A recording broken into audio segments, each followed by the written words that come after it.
이해운 기획예산처 장관 후보자에 대한 이야기 해볼 텐데요. 이 후보자를 둘러싼 논란이요. 하루에 한 건씩 꼬리에 꼬리를 물고 있습니다. 이 후보자 부부가 보유하고 있는 서초구의 재건축 아파트를요. 신고는 37억 원에 했습니다. 하지만 시장에 나온 호가는요. 알아보니까 최고 100억 원을 넘는 것으로 알려지고 있습니다. 분양 당시에도 이 아파트는 이른바 로또 아파트로 불렸었죠. 경쟁률이 80대 1이 넘었습니다. 100억대 자산가인 이해운 후보자 부부가 과연 이렇게 경쟁률이 높은 청약에 어떻게 해서 당첨될 수 있었던 겁니까? 글쎄요, 저도 모르겠네요. 지금 나오는 의혹으로 보면 어쨌든 본인은 정상적인 절차를 통해서 했다라고 하는데 실제로 지금 저 호가가 100억 원대가 넘어가고 또 그 과정에서 실제로 이제 본인이 이렇게 공직에 나설 수 있다. 실제로 지역위원장이었거든요. 그 네. 당시에요. 국민의힘 지역위원장이었습니다. 근데 보통 공직에 나서려고 하거나 공직에 있으신 분들은 저런 것들이 국민들 눈높이에 어떻게 비춰질까? 이거를 먼저 생각하기 십상인데 이분은 그런 부분들에 대한 어떤 시선이나 이런 것들을 아랑곳하지 않았던 것들이 좀 보였던 것 같고 오히려 지금 이런 문제, 뭐 부동산 문제뿐만 아니라 여러 자녀들과의 어떤 재산 증여 문제라든가 이런 것들도 지금 켜켜이 쌓여가지고 지금 계속 나오고 있는 상황이거든요. 네. 근데 이것이 누적되어서 국민 눈높이에 맞지 않는 방향으로 계속 가고 있는데 과연 청문회에서 이런 지점들이 전부 다 해소가 될 것인가? 지금 이제 국민의힘에서 기존에 국민의힘에 몸담고 있을 때 나왔었던 숱한 어떤 논란들이기 때문에 국민의힘에서 이것을 좀 더 아프게 꼬집어야만 실제로 이제 국민의 어떤 이 소구력이 좀 있을 것이라고 보는데 오히려 국민의힘에서 공격력이 지금 너무 약한 거 아닌가 저는 이런 생각도 들거든요. 근데 어쨌든 절박함 속에서 국민 민생 경제를 살리자라고 해서 상대방의 인사를 지금 이 모셔와가지고 이 청문회까지 이제 가고 있는 마당입니다. 대통령께서도 그런 절박성을 보여주고 계신 것인데 저 청문회에 임하는 후보자가 스스로가 보수 정당뿐만 아니라 민주당 이 국민들 눈높이에 맞는 그런 소명을 할 때 장관직까지 갈 수 있다라고 보는데 지금으로서는 다소 좀 어렵지 않을까 이렇게 생각됩니다. 네. 일단 본인은 청문회까지 가서 검증을 다 받겠다라는 의지가 지금 확고한 상황이고요. 그런데요. 이해운 후보자가 누굽니까?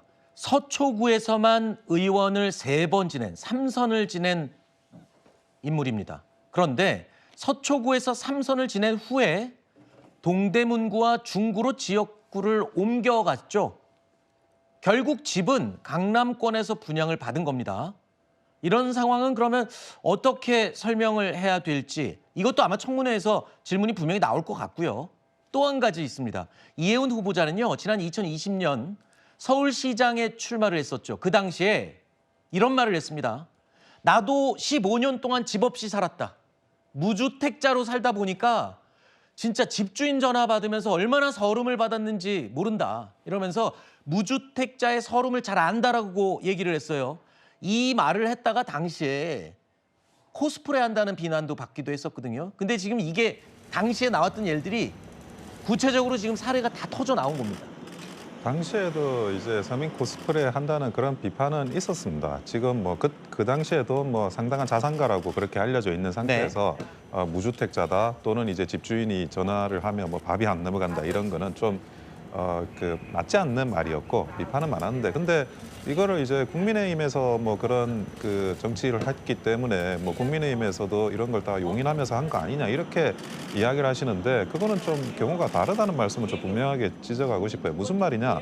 이분은 그 국회의원 공천을 받아서 국회의원을 된 적은 있지만 장관 물망에 올라가지고 인사검증을 국민의힘에서 받은 적은 없습니다. 인사검증에 대한 책임은 지금 지금 이재명 정부에서 그 책임을 져야 되는 부분이고 네. 대부분의 그런 그 국회의원 공천 과정에서 민주당도 마찬가지고 국민의힘도 마찬가지고 그렇게 정밀하게 어떤 그 수사권이나 이런 정도의 수준을 가지고 할 수는 없어요. 근데 지금 계속 이렇게 뭐 그 아파트 청약이나 뭐 그 외 많은 것들이 지금 나오고 있지 않습니까? 이 네. 부분에 대해서는 이재명 정부의 장관을 뽑는 과정에 대한 책임으로서 그거를 부담해야 되는 거지. 자꾸 이 국민의힘이 뭘 잘못한 것처럼 국민의힘에서 생산된 제품의 하자를 가지고 왜 따지냐는 식으로 하는 거는 네.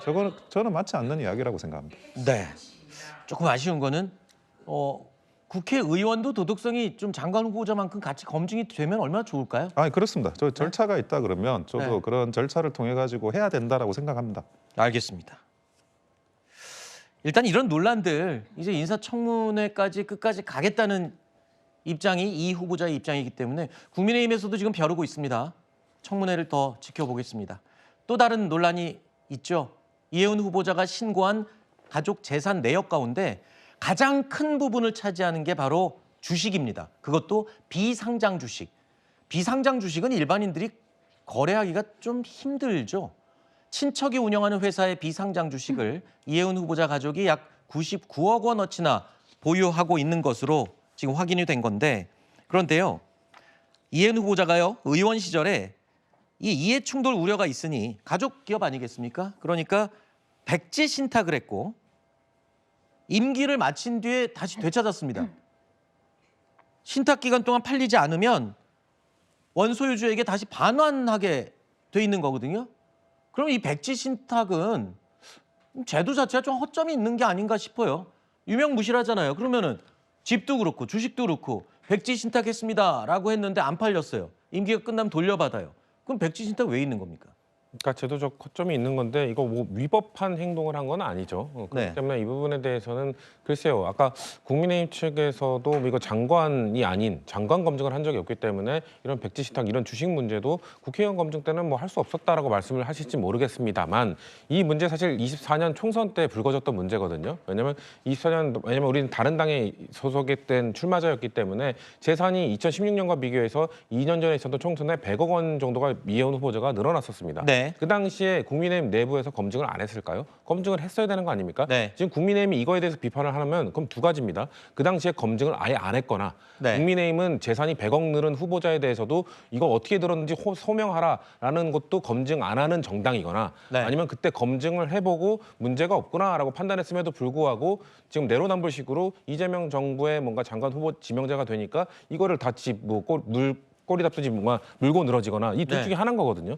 그렇기 때문에 이것 관련해서 위법 사항이 아니라면은 국민의힘 측에서는 이거를 왜 지적하는지 뭐가 문제인지 24년에는 왜 괜찮다고 하고 공천을 줬는지 이거에 대해서는 해명을 하고 비판을 하라는 겁니다. 네. 저희가 자꾸 뭐 국회의원 때는 이걸 검증하기 어렵다는데 이거 왜 검증 못합니까? 부동산 관련, 주식 관련 국회의원 검증 그 서류에 다 있는 내용입니다. 저희 당뿐만 아니라 국민의힘도 있는 것이기 때문에 네. 그런 부분에 대해서는 장관 검증과는 다르다는 걸로는 해명이 전 안 된다고 생각합니다. 알겠습니다. 저는 백지 신탁의 허점을 여쭤봤는데 두 분 다 계속 검증 얘기로 서로 여야 탓을 하고 계시네요. 이 국회의원님들 좀 이 백지 신탁 제도 좀 점검해서 다시 좀 보완을 해야 되지 않을까 싶습니다. 유명무실한 백지 신탁이 있으면 뭐합니까 이러면. 그렇죠?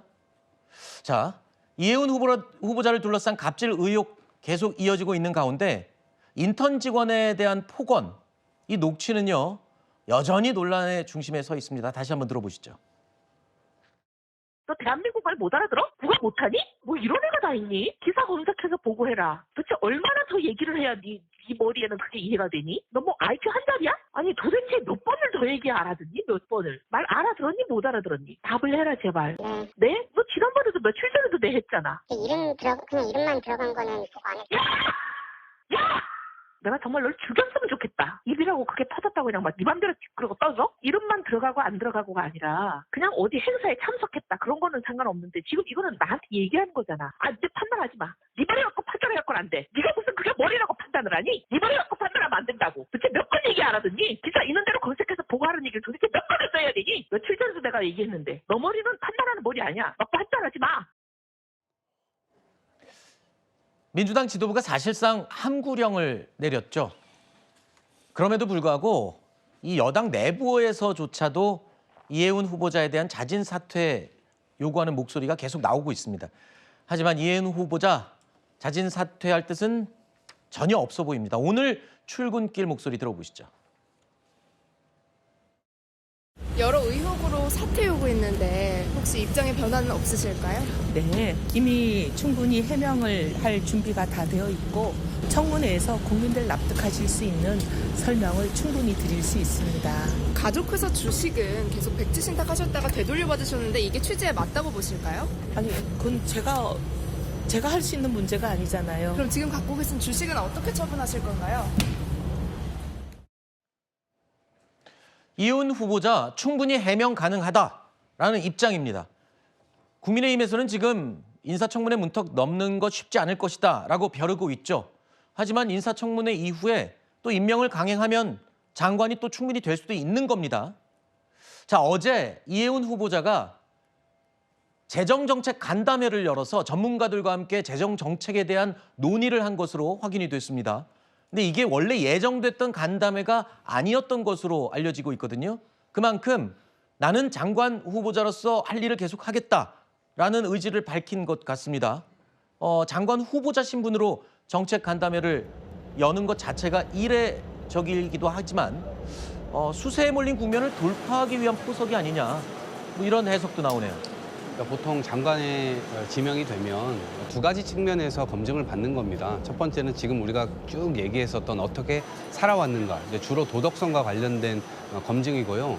그리고 무엇보다 장관이 임명되면 뭐 도덕적으로 살아라 이게 아니라 실제 국민들이 겪고 있는 문제점들, 특히나 지금 이 경제적인 민생 경제에 관해서 재정을 확장적으로 사용할 거냐, 그리고 확장적으로 사용한다면 어떤 책임과 어떤 이 필요성을 가지고 이것들을 국민들을 설득해가면서 실제 국민의 삶에 도움이 되게 할 거냐, 이 지점에서의 검증도 있는 거거든요. 네. 그런 차원에서 보면 본인의 강점을 조금 앞세우면서 실제적으로 지금 뭐 여야가 대치 국면으로 있지만 그럼에도 불구하고 이재명 정부를 지지해주는 국민층들이 상당히 두텁기 때문에 네. 이 상황에서 국민을 배신하거나 국민을 배반하는 그런 정책이 아니라 실제 국민의 삶에 좀 녹아드는 그런 정책들을 과연 이혜훈 후보자가 할 수 있느냐, 이것에 대한 의문점도 있으니까 네. 그 부분에 대한 해명을 적극적으로 하고 또 이 관련 업계에 그런 신호를 계속 보내려고 하는 것 아니냐. 그래서 책임 있는 적극 재정을 구현하겠다. 이게 대통령의 이 방향하고 지금 맞는 답을 지금 내놓았던 것이거든요. 네. 그럼에도 불구하고